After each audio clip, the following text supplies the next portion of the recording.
నమస్తే, నా పేరు ప్రశాంతి. వైన్ న్యూస్ కు స్వాగతం. This news sponsors by Shri Krishna Enterprises. Railway station ఎదురుగా మా వద్ద అన్ని టీవీలు, ఏసీలు, ఫ్రిడ్జ్లు మరియు అన్ని రకాల ఫర్నిచర్ హోల్సేల్ ధరలకు అమ్మబడును. ఈ కృష్ణ ఎంటర్ప్రైజెస్ కు విచ్చేయండి. రైల్వే స్టేషన్ ఎదురుగా, main road, Tuni. Proprietor Tamarana Satyanarayana. Vaikapa అధ్యక్షుడు జగన్మోహన్ రెడ్డిపై యనమల రామకృష్ణుడు నిప్పులు చెరిగారు. తండ్రి అధికారాన్ని అడ్డుపెట్టుకుని బెంగళూరులో ప్యాలెస్ నిర్మించుకున్న జగన్ అతడి 5 ఏళ్లలో దోచుకున్న డబ్బంతా అక్కడే దాచిపెట్టారని యనమల ఆరోపించారు.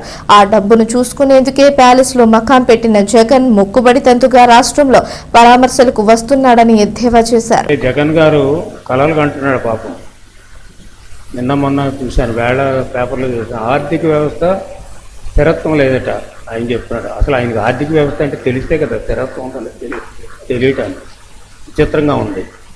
ఆయన అధికారంలో ఉన్నప్పుడేమో ఆర్థికంగా మొత్తం నష్టాన్ని అన్ని రంగాల్లో ధ్వంసం చేశాడు.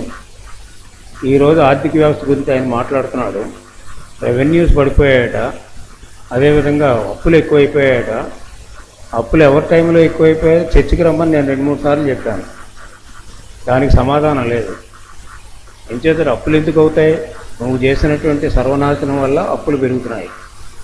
ఇంతకుముందు కూడా అలాగా అపోహ కల్పించే ఆయన 154 సీట్లు తెచ్చుకున్నాడు. ఇప్పుడు మళ్ళీ అపోహలు కల్పించాలి. ఎందుకంటే ఆ పదవి లేకపోతే ఆయన బ్రతకలేడు. ఎందుకు బ్రతకలేదంటే మొన్నే చెబుతాను, ఆంధ్రజ్యోతిలో వస్తుంటుంది నా ఆర్టికల్. మాట మాడితే బెంగళూరు పరిగెడుతున్నాడు. బెంగళూరు ఎందుకు పరిగెడతాడంటే ఇక్కడ రాష్ట్రం వదిలేసి. రాష్ట్రంలో మాత్రం అప్పుడప్పుడు ఏదో పరామర్శకైనా వస్తున్నాడు, అంటే యుద్ధానికి వస్తున్నాడు తెలియదు. మరి అంత జనం ఇదంతా కూడా అంతా మొబలైజ్ చేసుకుని ఆఫీసుల మీద కలబడి, పోలీసుల మీద కలబడి కార్యక్రమాలు చేయవలసినటువంటి అవసరం లేదు. మనం ఏదైనా పరామర్శకు వెళ్తే 10 మంది వెళ్తాం, 20 మంది వెళ్తాం, పరామర్శ చేసి వచ్చేస్తాం.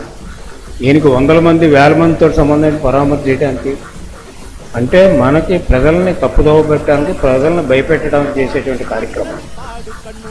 అందుచేత ప్రజలకు ఆల్రెడీ భయం ఉంది, ఈయన వస్తే మళ్ళీ కొమ్మ ఉంచుతాడని. ఈనాడు బెంగళూరులో దాచినటువంటి ఆస్తిని చూసుకోవడానికి వెళ్తున్నాడా, లేకపోతే ఇక్కడ నిజంగా పరామర్శలకు వస్తున్నాడని పెద్ద క్వశ్చన్. అంచేత బెంగళూరు అస్తమాన పని ఉందండి. బెంగళూరు విషయం తెలుసా మీకు? వాళ్ళ నాన్న అధికారంలో ఉన్నప్పుడు ఈయన 1,00,000 కోట్లు సంపాదించి బెంగళూరులో ప్యాలెస్ కట్టాడు. ఆ ప్యాలెస్లో ఎన్ని గదులు ఉంటాయో తెలుసా మీకు? 62 గదులు ఉంటాయి. 62 గదులు ఈయన ఏం చేసుకుంటాడండి?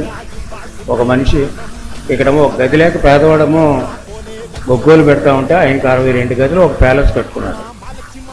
కానీ విచిత్రం ఏంటంటే అక్కడ ప్యాలెస్ కట్టిన తర్వాత ఒకరోజు ఆ ప్యాలెస్లో లేడు, జైల్లోనే ఉన్నాడు. అంటే పైన ఉండేవాడు చూస్తాడంటాడు కదా ఆయన. పైన ఉన్నవాడు చూశాడు కాబట్టి జైల్లో 60 నెలలు ఉన్నాడు. అంతే తప్పు చేసిన వాళ్ళు ఎవరో తప్పించుకోలేరు. ఇప్పుడు కూడా మనం చూస్తున్నాం, చాలామంది తప్పులు చేశారు కాబట్టి ఈనాడు అనుభవిస్తూ ఉన్నారు.